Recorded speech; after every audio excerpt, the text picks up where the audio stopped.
Statement निकाल रहे हैं।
तो इस विषय पे जो है आपका 106 इसमें भारतीय काव्य शास्त्र है। भारतीय काव्य शास्त्र में क्या क्या मैंने उस दिन पढ़ाया था और क्या बचा है जरा आप बताइए। भारतीय काव्य शास्त्र में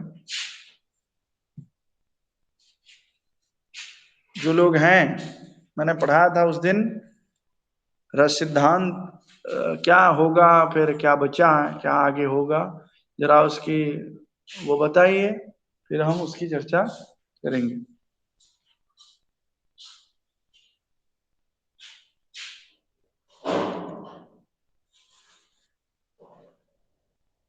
बाकी लोग आएंगे तब जाकर हो पाएगा।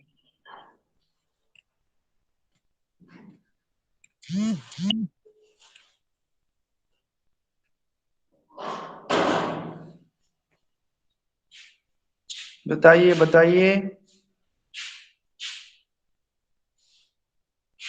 कुछ तो बताइए, बिना बताए कैसे जा सकते हैं।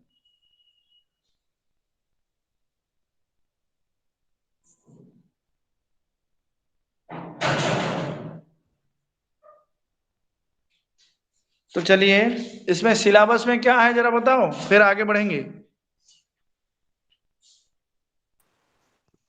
सर काव्य हेतु एवं काव्य प्रयोजन, उसके बारे ये में। तो हो गया था, जी सर। ये तो हो गया था। हो गया था, लेकिन मेरा एक काव्य का हेतु का ये मतलब क्या है, काव्य हेतु ये या इस काव्य का प्रयोजन क्या है, प्रयोजन का मतलब आवश्यक। आवश्यक। जी सर। ये सर काव्य काव्य को फिर से बताइए, अच्छी तरह से समझ में नहीं आया। क्या नहीं आया? काव्य का मतलब और हेतु। काव्य का मतलब है, काव्य हेतु से क्या तात्पर्य है, आप यही जानना चाहते हैं ना? जी सर। अलग तो अलग का चाहती हूँ। काव्य, क्या क्या? अलग अलग काव्य, काव्य का मतलब और हेतु। ऐसे ऐसे नहीं होता। हेतु का अर्थ है उसका क्या आवश्यकता है, उसका मतलब क्या है, उसका अर्थ क्या है। और काव्य का अर्थ है काव्य साहित्य की रचना जो साहित्य की परिपाटी में लिखी जाती है, उसे हेतु कहा जाता है। ऐसे आप जो कह रहे हैं कि अलग अलग करके बताइए, अलग अलग ये काव्य हेतु ये की है, तो काव्य हेतु अलग अलग कैसे बताया जा सकता है आपको?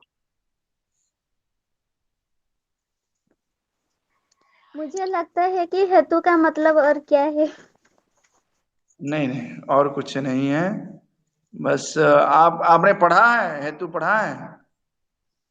जी सर, मुझे अच्छे तरह से समझ में नहीं आ रहा है।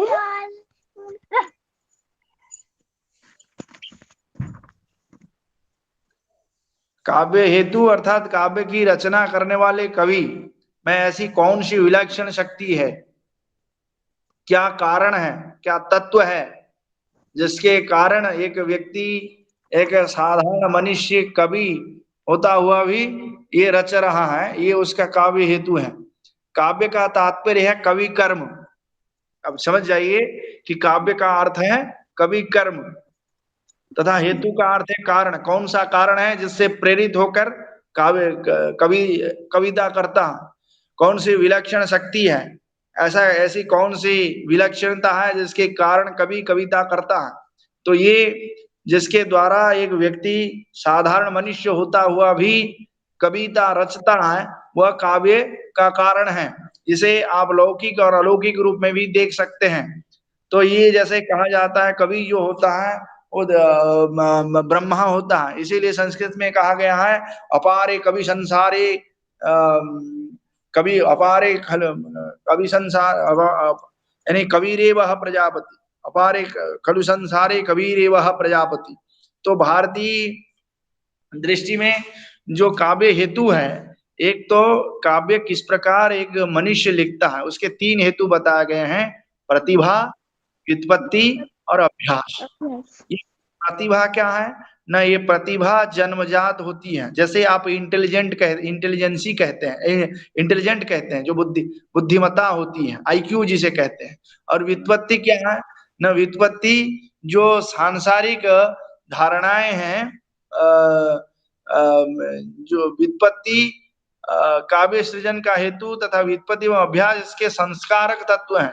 यानी व्युत्पत्ति जो है उसे हम कह सकते हैं कि जो यानी समाज में रहकर सामाजिक जनजीवन के साथ जोड़कर उसका व्यवहारिक ज्ञान जो है, ये व्युत्पत्ति है। और अभ्यास जो है, कोई व्यक्ति कवि बनने के लिए अभ्यास के माध्यम से भी अपने कवि कर्म में कुशलता प्राप्त कर सकता है, ऐसा बताया गया है।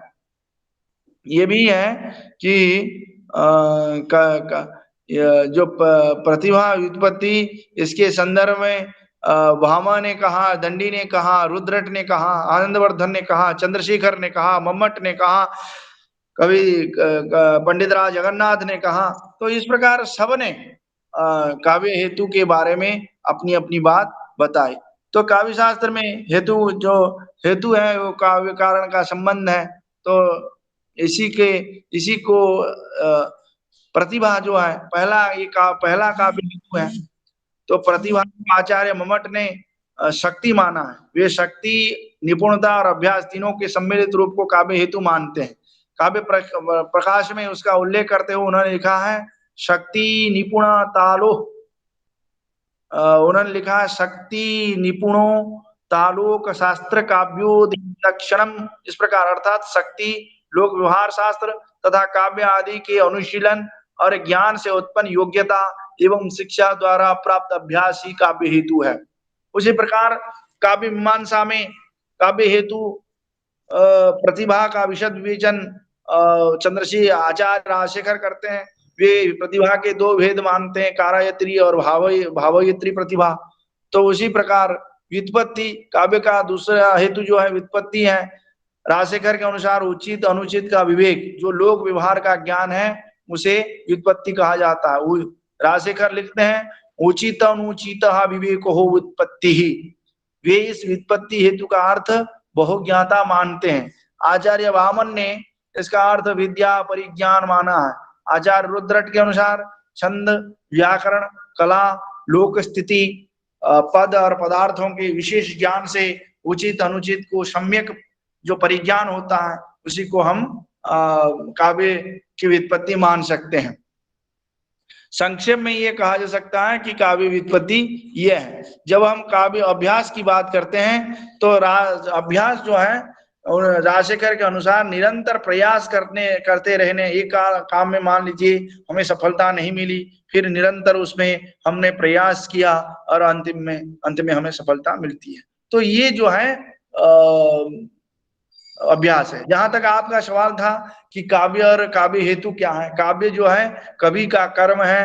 कवि कर्म जो है उसे काव्य कहा जाता है, जिसमें कवि कुछ रचना करता है। और हेतु का अर्थ है जो कारण, जिस कारण के चलते एक साधारण मनुष्य कवि बनता है उसे काव्य हेतु माना जाता है।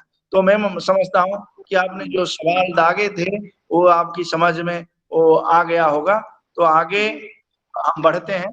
आगे जो विषय है जरा आप सामने रखें। उसके आगे है रस सिद्धांत, अवधारणा और आयाम। देखिए रस सिद्धांत, मैंने कहा था कि रस सिद्धांत के जो प्रवर्तक हैं वे भरत मुनि हैं। रस सिद्धांत के जो माने जाते हैं, रस सिद्धांत के जो प्रवर्तक हैं वे भरत मुनि हैं। तो भरत मुनि से रस सिद्धांत का विचार हमारे सामने आता है। इसमें रस के स्वरूप और विविध अंगों पर भी चर्चा हुई है। आचार्य जो रस के बारे में ये कहा गया है कि रस जो है आचार्य विश्वनाथ के अनुसार रस अखंड है, स्वप्रकाश है, यानी रस को कभी खंडित नहीं किया जा सकता। यानी रस अखंड धारा से प्रभावित है, रस स्वयं प्रकाशित होने वाला है, रस आनंदमय है, रस चिन्मय है, रस ब्रह्मानंद सहोदर है, रस लोकोत्तर चमत्कार प्रमाण है, रस वेदांत स्पर्श शून्य है, रस अपने आकार से अभिन्न रूप से आस्वादित किया जाता है। तो इस प्रकार रस के जो अंग हैं, रस की जब अवधारणा होती है उसमें कहा जाता है रस की निष्पत्ति कैसे होती है। न विभाव अनुभाव विभिचारी संयोगाद रस निष्पत्ति। रस के जो अंग हैं वे हैं विभाव, फिर अनुभाव, फिर संचारी भाव और स्थायी भाव। ये विभाव के जो भेद हैं वे दो हैं, आलंबन विभाव और उद्दीपन विभाव। अनुभाव के जो भेद हैं वे चार हैं, कायिक, सात्विक, वाचिक, आहारी। भरत मुनि के अनुभाव के तीन भेद किया है। भरत मुनि ने अनुभाव के जो तीन भेद किया है वह है आंगिक, सात्विक, वाचिक। भानुदत्त के अनुसार अनुभाव 4 प्रकार के हैं। उन्होंने कायिक, मानसिक, आहार्य और सात्विक के भेद किए हैं। सात्विक अनुभाव के 8 भेद हैं। वे सात्विक अनुभाव के जो 8 भेद हैं वे हैं स्तंभ, स्वेद, रोमांच, स्वरभंग, कंप, वैवर्ण्य, अश्रु और प्रलय। इस प्रकार सात्विक अनुभाव के 8 भेद माने गए हैं। संचारी भाव भी उसी प्रकार 33 है। स्थायी भाव 9 माने जाते हैं। संचारी भाव जो 33 है वे इस प्रकार हैं: निर्वेद, ग्लानि, शंका, असूया, मद, श्रम, आलस्य, दैन्य, चिंता, मोह, स्मृति, धृति, विरीड़ा, चपलता, हर्ष, आवेग, जड़ता, स्वगर्व, विषाद, औषिक्य, निद्रा, अपस्मार, स्वप्न, विबोध, अपमर्श, अवहितता, अग्रता, मति, व्याधि, उन्माद, मरण, त्रास और वितर्क। इस प्रकार संचारी भावों की संख्या 33 बताई गई है। और स्थायी भाव जो हैं वे 9 हैं। वे कौन कौन से हैं? न रति यानी श्रृंगार रस का स्थायी भाव है रति। हास्य, हास्य रस का स्थायी भाव है हास। शोक, करुण रस का स्थायी भाव है शोक। क्रोध, रौद्र रस का स्थायी भाव है क्रोध। और वीर रस का स्थायी भाव है उत्साह। और भयानक रस का स्थायी भाव है भय। फिर युगुप्सा,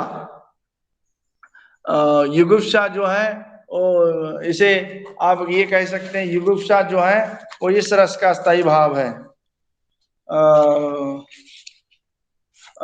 विभत्स रस का स्थायी भाव है युगुप्सा। और विस्मय जो है वो अद्भुत रस का स्थायी भाव है। निर्वेद जो है वो शांत रस का स्थायी भाव है।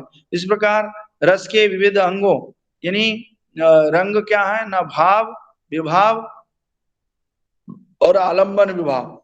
इसे एक एक करके समझाते हैं। भाव क्या है?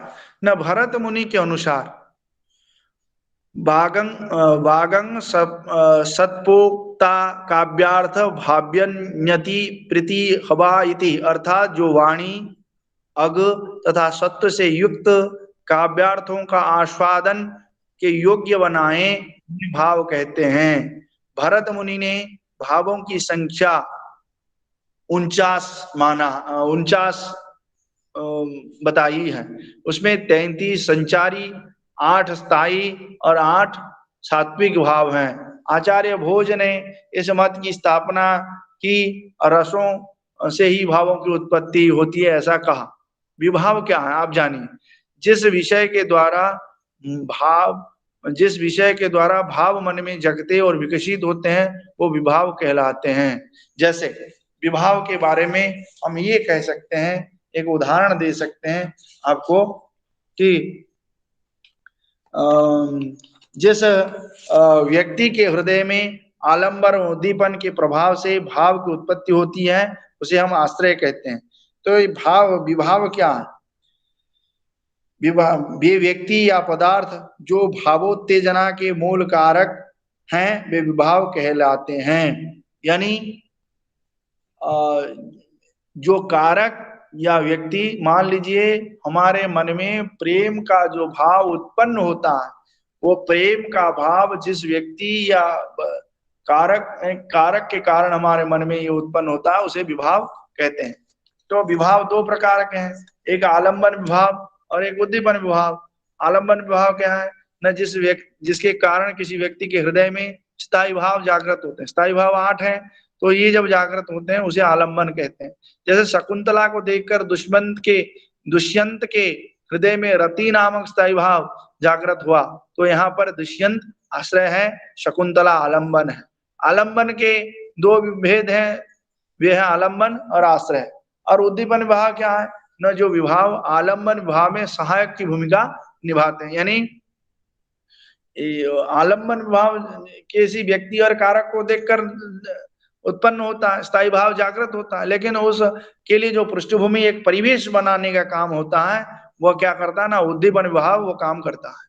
तो उन्हें उद्दीपन विभाव कहते हैं। उद्दीपन विभाव में बाह्य वातावरण और आलंबन की चेष्टाएं ही प्रमुख तत्व हैं। जैसे आलंबन विभाव में शकुंतला की चेष्टाएं जो दुष्यंत के हृदय में रतिभाव जागृत करेंगी, परंतु उपवन, एकांत, चांदनी रात और नदी का किनारा आदि वातावरण उद्दीपन भाव को जागृत करेगा।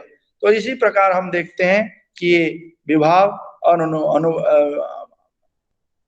अनुभाव और ये जो है आलंबन और उद्दीपन हो गया, फिर अनुभाव। रस्यादि स्थायी भावों को प्रकाशित करने वाले आश्रय की बाह्य चेष्टाएं अनुभाव कहलाती हैं। जिन कार्यों से भाव का अनुभाव होता है वो अनुभाव कहलाता है। आलंबन की चेष्टाएं उद्दीपन विभाग के अंतर्गत आती हैं, जबकि आश्रय की चेष्टाएं अनुभाव के अंतर्गत मानी जाती हैं। दरअसल अनुभाव भावों के पश्चात उत्पन्न होता है और भाव का बोध कराता है। तो ये अनुभाव जो है 4 प्रकार के हैं। कायिक, शरीर की जो चेष्टाएं हैं वो कायिक हैं। सात्विक, जिन चेष्टाओं से हमारा बस नहीं होता। वाचिक, वाणी द्वारा प्रकट होता है। आहार्य, जो वेशभूषा के माध्यम से प्रकट होता है। तो स्थायी भाव सहृदय के अंतःकरण में जो मनोविकार मूल रूप से विद्यमान है उसे स्थायी भाव कहा जाता है।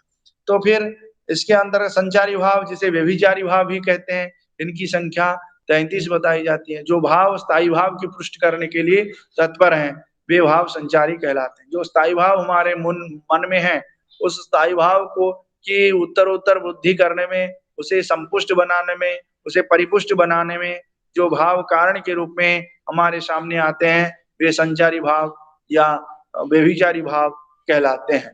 तो इस प्रकार हमने एक अवधारणा दे दी आपको रस सिद्धांत के बारे में। रस सिद्धांत के विविध अंग जो है उसके नवरस की परिकल्पना हुई है। नवरस में ये रस है श्रृंगार रस, जिसे रसराज कहा जाता है। श्रृंगार के 2 भेद हैं, वियोग संयोग श्रृंगार और वियोग श्रृंगार। वियोग के भी 3 भेद हैं, मान, प्रवास और मान भी है, प्रवास है, और एक है मान प्रवास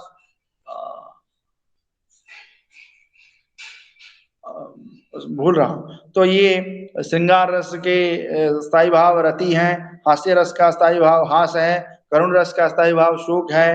वीर रस का स्थायी भाव उत्साह है। रौद्र रस का स्थायी भाव क्रोध है। और भयानक रस का स्थायी भाव भय है। विभत्स रस का स्थायी भाव जुगुप्सा है।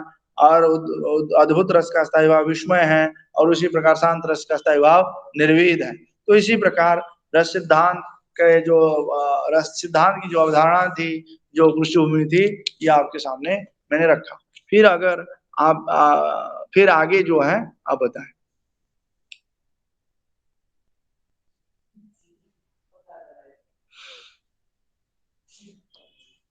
बताइए क्या है कोर्स में आगे।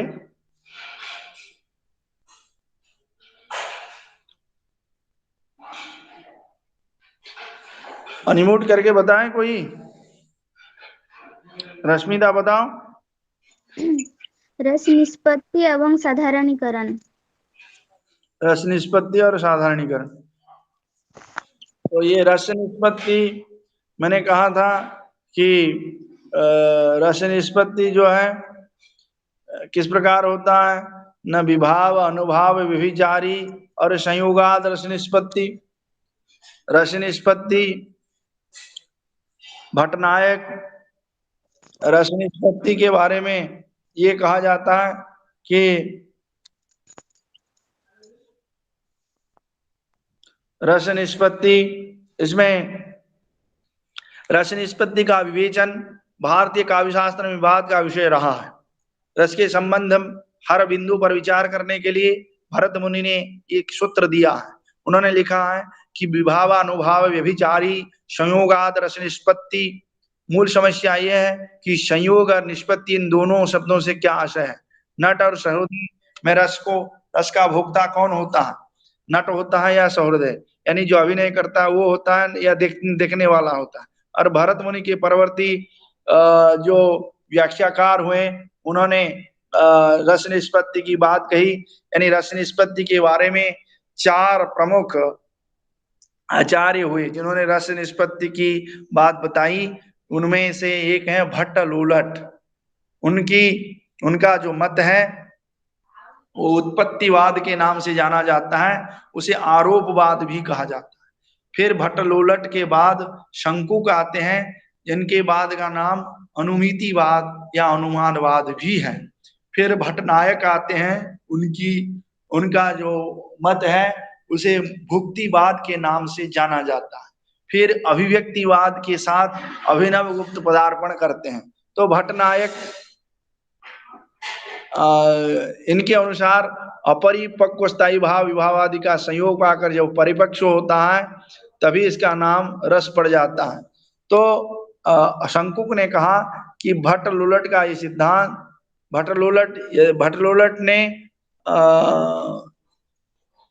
भट्टलुलट कहते हैं यह रस मुख्य रूप से अनुकारी वास्तविक रामादि में रहता है, गौण रूप में नट में। ये बताते हैं कि जो एक्टर है उसमें रस नहीं है, बल्कि जो उस भूमिका में उसका जो प्राचीन पात्र है उसी में है। यदि भट्टलुलट ने उस मंतव्य में सहोदय का उल्लेख नहीं किया तथापि उन्हें मान्य यह है कि सहोदय नट नटी के माध्यम से उसी रस तक पहुंचता है। तो शंकुक भी इस रस प्रक्रिया में अपना योगदान देते हैं। तो भट्टनायक और अभिनव गुप्त भी आते हैं। तो इसी प्रकार रस निष्पत्ति की प्रक्रिया में रस निष्पत्ति और साधारणीकरण, रस कैसे रस निष्पत्ति होकर किस प्रकार वो आम जन तक पहुंचता है, सहोदय तक पहुंचता है, उसका भोक्ता नट होता है या सहोदय होता है, ये बड़ा गंभीर विषय है। इस पर व्यापक चर्चा हमारे आचार्यों ने की है।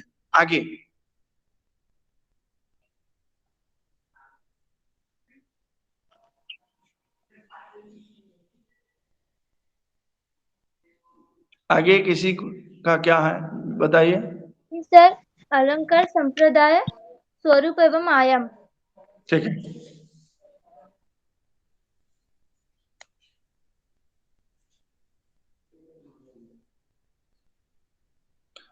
अलंकार संप्रदाय, स्वरूप और आयाम, यही है ना? जी सर जी। तो अलंकार संप्रदाय के जो प्रवर्तक हैं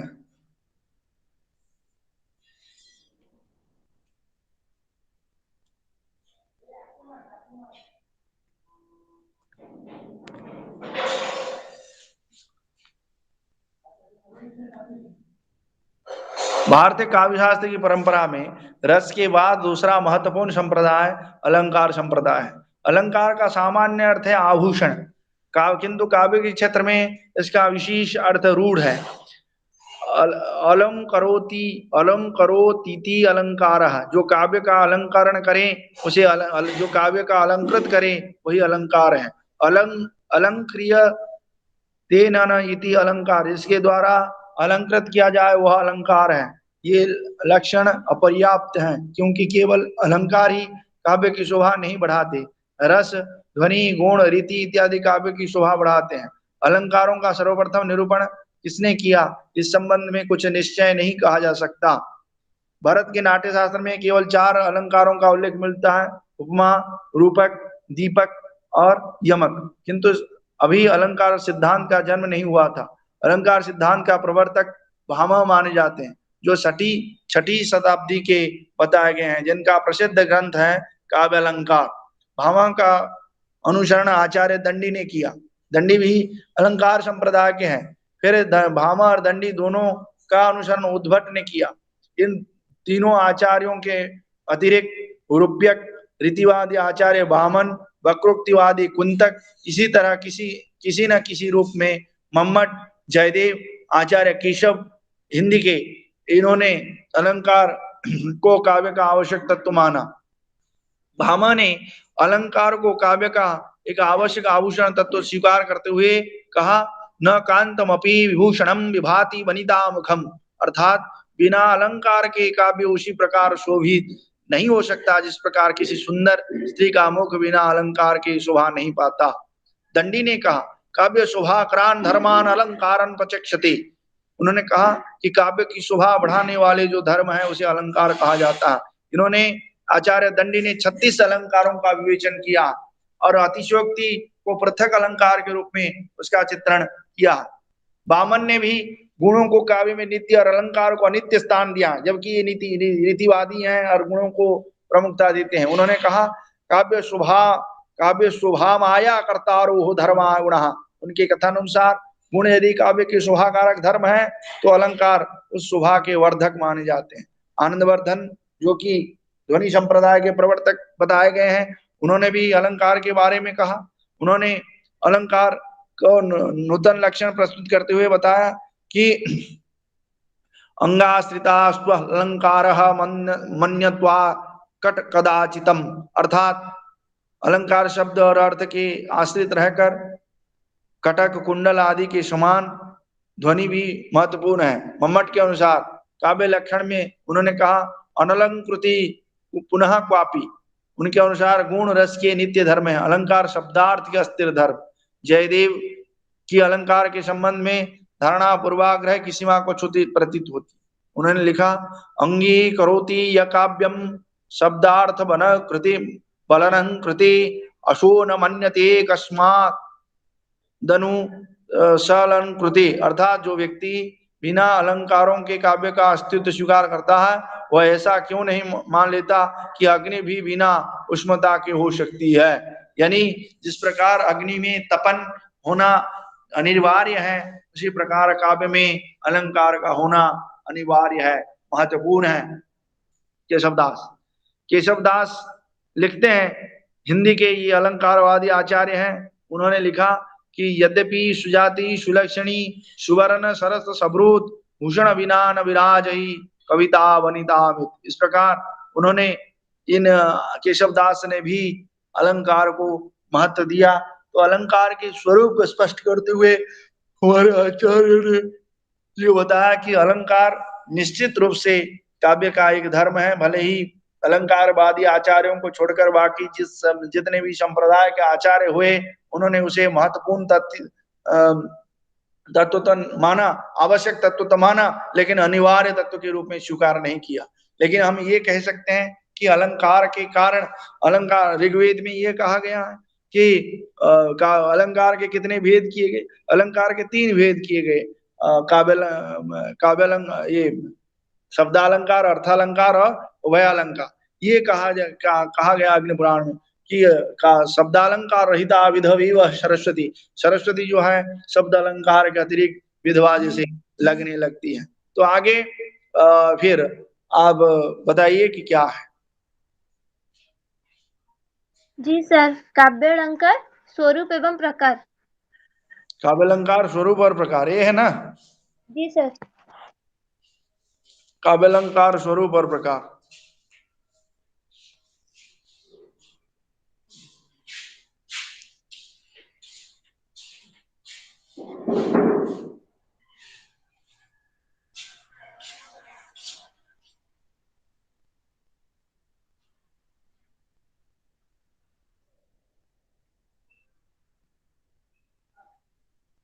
एक मिनट।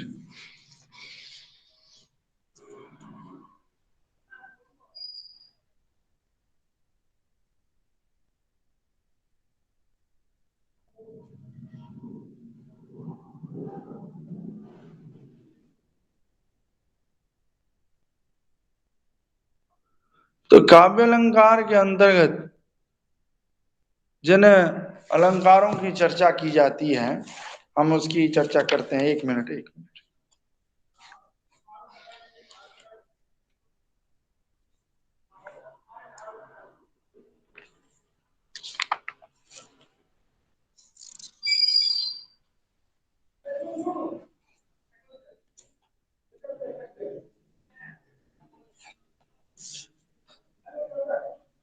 शब्दालंकार क्या कौन सा अलंकार आपने बताया?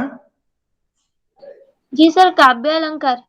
काव्यालंकार या शब्दालंकार? नहीं सर, काव्यालंकार। क्या भेद दिया है किताब में, देखिए।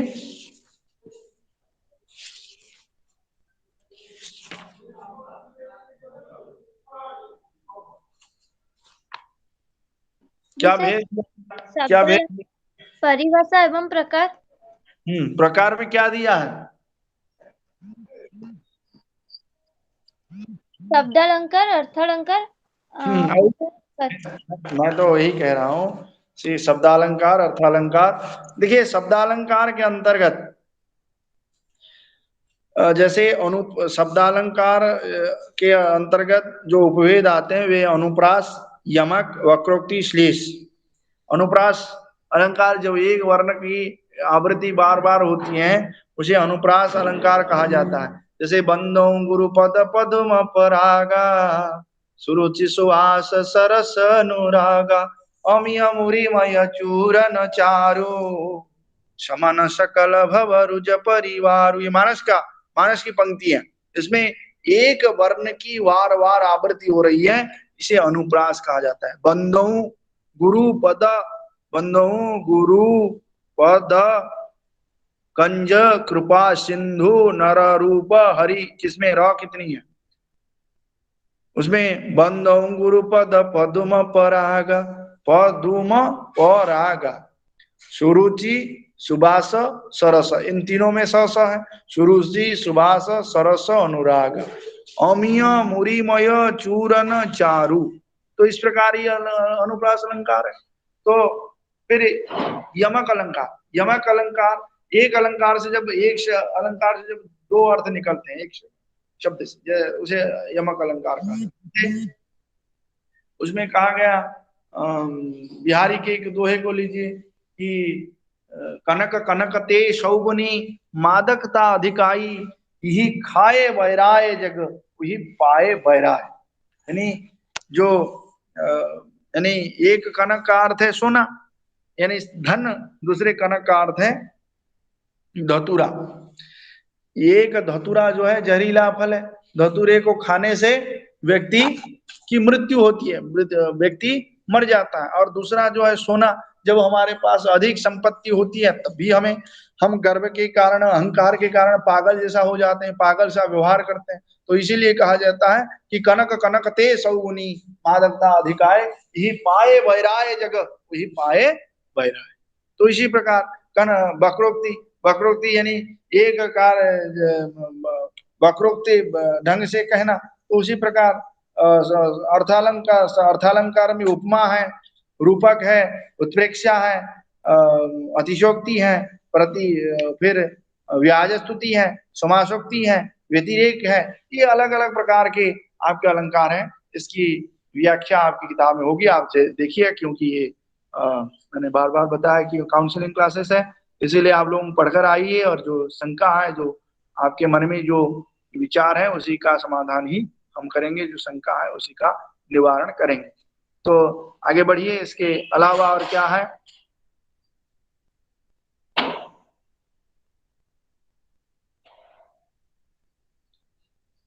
अगर कोई विषय है तो बताइए।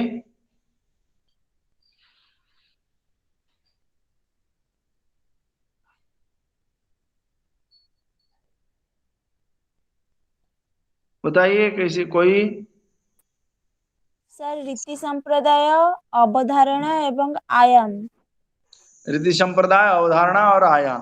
तो रीति संप्रदाय के बारे में हम बात करते हैं। रीति संप्रदाय क्या है? रीति संप्रदाय के बारे में, रीति संप्रदाय की उत्पत्ति कैसे हुई, रीति संप्रदाय की प्रवर्तक कौन है, रीति संप्रदाय में क्या क्या बातें आती हैं, ये तमाम चीजें। देखिए, आचार्य वामन रीति संप्रदाय के प्रवर्तक माने जाते हैं। वामन ने रीति संप्रदाय के साथ साथ काव्य गुणों की भी स्थापना की।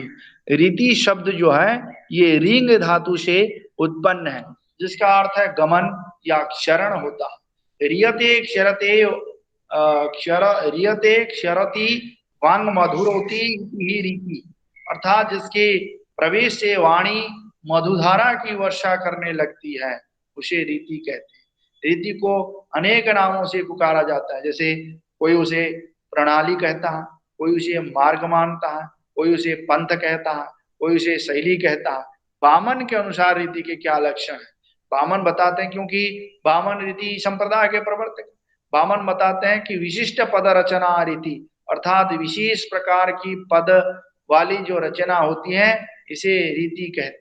और वामन ये कहते हैं कि रीति जो है ये काव्य की आत्मा है। वे कहते हैं रीति आत्मा काव्य, रीति जो है काव्य की आत्मा। रीति के बिना काव्य की उपस्थिति नहीं है। भरत मुनि भी रीति के लक्षण बताते हैं। अत्रहा प्रभृति रीति कस्मादिति, आनंदवर्धन भी रीति के लक्षण बताते हैं। राजशेखर भी रीति के लक्षण बताते हैं। कुंतक भी रीति के लक्षण बताते हैं।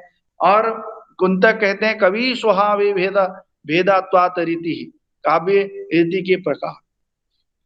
जब हम आचार्य भामा में तीन रीतियों को आचार्य भामा ने तीन रीतियों की मान्यता दी, वे हैं वैदर्भी, गौड़ी और पांचाली। दंडी ने भावों के पर तीन रीतियों की चर्चा की, आचार्य रुद्रट ने, और इसी तो इन्होंने बामन ने भी तीन रीति के भेद बताए हैं।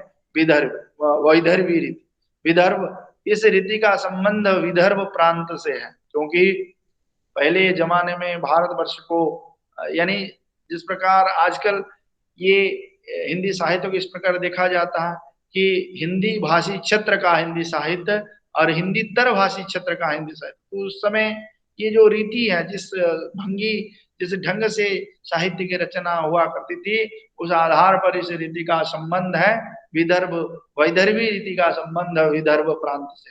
संस्कृत के आचार्यों ने वाल्मीकि, कालिदास, हर्ष, श्रीहर्ष, अश्वघोष, भारवी, दंडी, भास, विशाखादत्त, कल्याण आदि ने विदर्भी रीति का प्रयोग अपनी रचना में किया। इसमें श्रुत मधुर ध्वनि वाले वर्ण आते हैं। इसमें जो वर्ण है वे श्रुत मधुर हैं।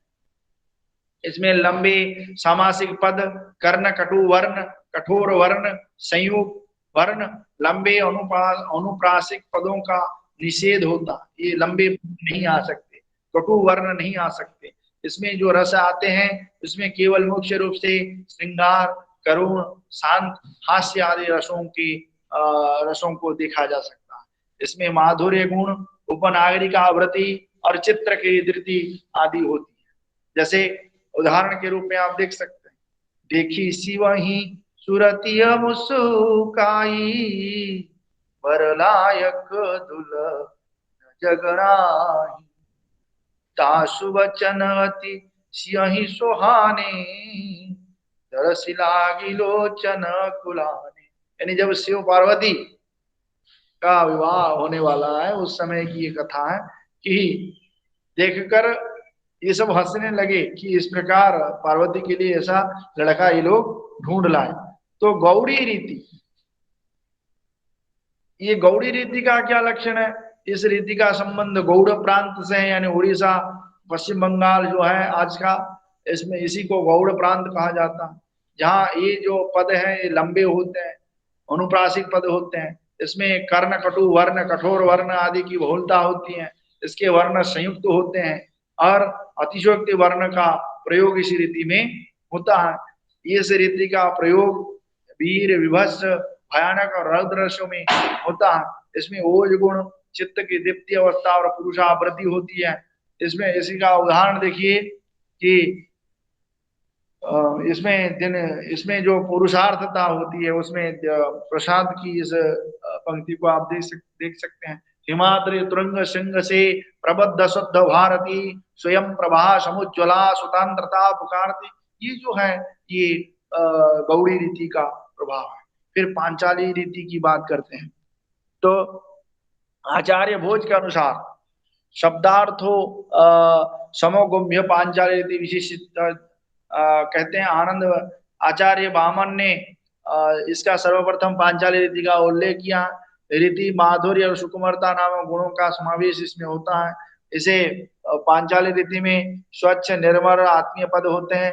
इसमें अद्भुत रस साहित्य सहित सभी रसों का सार होता है, यानी इसमें सभी रसों का सार तत्व देखने को मिलता है। इसमें प्रसाद गुण, चित्र की व्यापकत्व व्यवस्था और कोमला वृत्ति होती है। संस्कृत के कवियों में वेद व्यास, वाग्भट, वाण इसके अंतर्गत आते हैं। इसमें इसका उदाहरण देखिए, सीता रुचिर परम मृग देखा, अंग अंग सुमन हर भेषा, घूम रहा। इसमें और भी आप देख सकते हैं कि मैथिली शरण गुप्त की वो कविता, घूम रहा है कैसा चक्र, वह नवनीत कहाँ जाता रह जाता है, तक्र घूम रहा है कैसा चक्र। सखी वे मुझसे कहकर जाते, कहते तो क्या पथ बाधा ही पाते। तो ये जो है ये पांचाली रीति है। तो इस प्रकार आज मैंने जितना विषय आपको पढ़ाया, जो विषय आपके सामने रखा, उन विषयों में अगर आपको कोई शंका है, क्योंकि अब जो है ये 10 12 मिनट 15 मिनट जो बचा है, इसमें हम लोग चर्चा करेंगे, चर्चा को आगे बढ़ाएंगे। चर्चा के अंतर्गत इस विषय को देखेंगे कि क्या अब हमें करना है, क्या विषय, किस विषय पर आपको डाउट है, आप इसकी पुष्टि कीजिए।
अगर आप में से किसी को इस विषय पर कहीं भी शंका है तो आप पूछ सकते हैं। सर, रहस्य निष्पत्ति एवं साधारणीकरण पर, से साधारणीकरण पर जरा बताइए। साधारणीकरण पर देखिए, अपने साधारणीकरण का तात्पर्य है कि रज, जैसे मैं एक उदाहरण देता हूँ, उदाहरण दे देंगे तो आपकी समझ में आ जाएगा।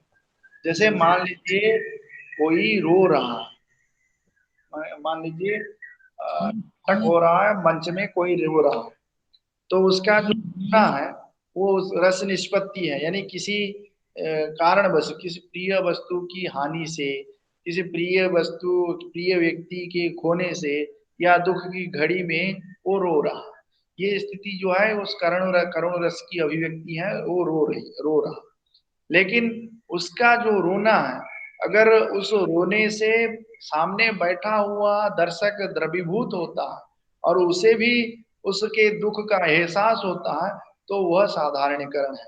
यानी आपने देखा होगा गांव में जो औरतें होती हैं, अक्सर बुजुर्ग औरतें होती हैं, जब कोई फिल्म में कोई खलनायक आता है और कोई किसी हीरोइन को तड़पाता है, तो ये उसे गाली देते हैं, और जब वो मर जाता है तो ये कहते हैं ठीक, अच्छा हुआ, बहुत अच्छा हुआ, ठीक हुआ। तो ये जो है ये उसका साधारणीकरण है। यानी जन सामान्य तक जब उसका प्रभाव व्यापकता से प्रसारित हो जाए, तो यही साधारणीकरण माना जाता है। जी सर।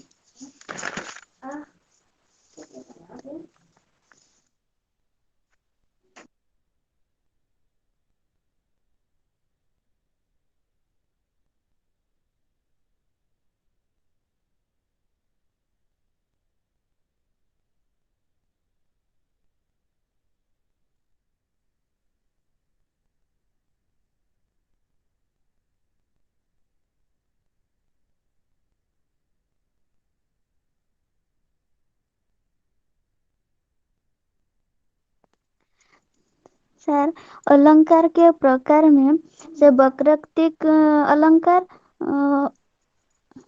और श्रेष्ठ अलंकार और चित्र और पुनरुक्ति अलंकार और विपसा। तो उस अलंकार में कैसे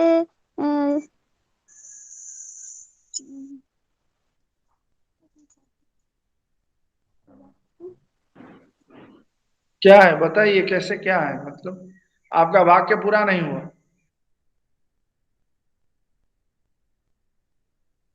आपने जो सवाल पूछा उसका वाक्य तो पूरा कीजिए, बिना वाक्य पूरा कीजिए करे हम कैसे जान सकते हैं आप क्या पूछना चाहती हैं। सर, ये अलंकार के जो प्रकार है, जो आप अनुप्रास और यमक अलंकार के बारे में जैसे कहा, जो अनुप्रास अलंकार जो शब्द बार बार आएगा तो उस अलंकार में उसको अनुप्रास अलंकार है। यमक अलंकार में दो अर्थ जो शब्द में आएगा तो ये अच्छा, हाँ। यमक। इस इसी तरह ये वक्रोक्ति और चित्र और पुनरुक्ति के बारे में जरा बताइए। तो उसमें आपकी किताब में है, क्योंकि ये तमाम चीजें जो है ये काम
ସାର୍ କୁଆଡେ ଗଲା ମ?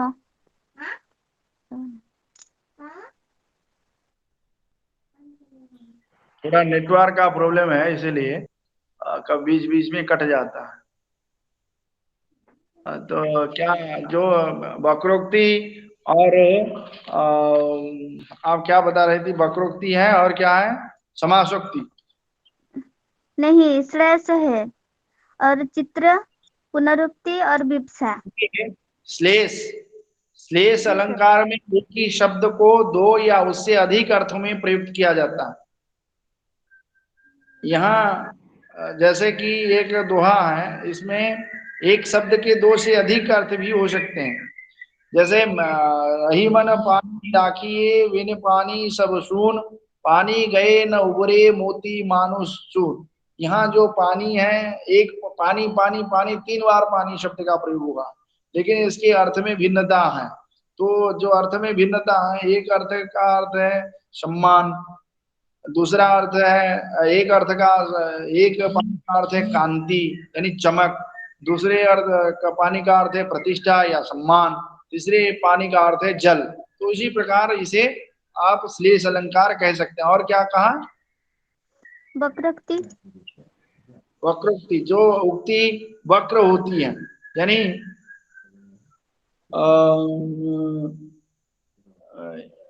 यानी यानी ये कही है कि वक्रोक्ति में किसी बात का अर्थ काकू या श्लेष में बदल दिया जाता है। जैसे मैंने कहा प्रिय आओ मत बैठो, वह बोली बोली समझी कि जाओ मत बैठो।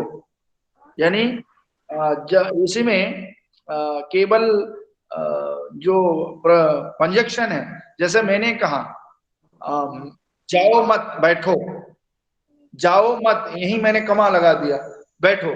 लेकिन अगर आपको ये समझ में आ जाए कि जाओ में आपने कमा लगा दिया, वही शब्द है मत बैठो, तो क्या होगा? नहीं, वक्रोक्ति। मैंने कहा कुछ है और आपने समझा कुछ दूसरा, तो ये जो है, ये अलंकार जो है वक्रोक्ति है। बोलने की वक्रोक्ता ही वक्रोक्ति है। सर, उसके बाद चित्र। आप किताब में है, आप उसे पढ़िए अगर नहीं समझ में आता। नहीं एक सर, एक करके किताब में इसके बारे में विस्तृत रूप से नहीं दिया है। तो ये काउंसलिंग क्लास में हम एक एक करके सारे ये सिलेबस कवर करेंगे क्या? सारी सामग्री हमारे पास भी होनी चाहिए ना। क्या है चित्र? क्या है चित्र? अलंकार। चित्र अलंकार तो नहीं है यार, कुछ और होगा। पढ़िए आराम से देखिए।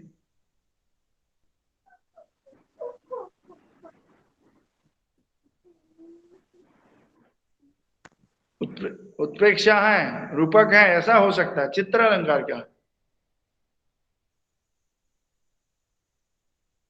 नहीं सर, अलंकार का रूप। और फिर चित्र कह रही हैं। सही सवाल तो करिए।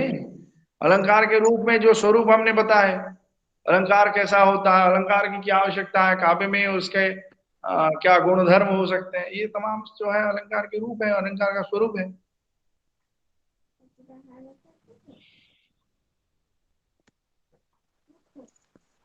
ठीक है। जी सर।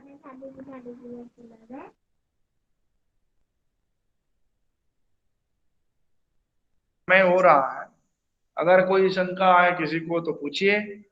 मैंने जो पढ़ाया है, क्योंकि आप पढ़कर आइए, आप लोग पढ़कर आएंगे तब जाकर होगा। 3 दिन से मैं कह रहा हूँ, आप सुन नहीं रहे हैं। खैर, ये आप पर निर्भर है कि आप सुनेंगे नहीं सुनेंगे। पढ़ाना मेरा काम है, पढ़ा रहा हूँ। तो आप इस पर इस बार तैयारी करके आइए। नेक्स्ट क्लास में पाश्चात्य काव्य शास्त्र पर है, उसकी हम चर्चा करेंगे। हाँ, अगर यहाँ किसी को कोई डाउट है तो पूछ सकते हैं, और 2-4 मिनट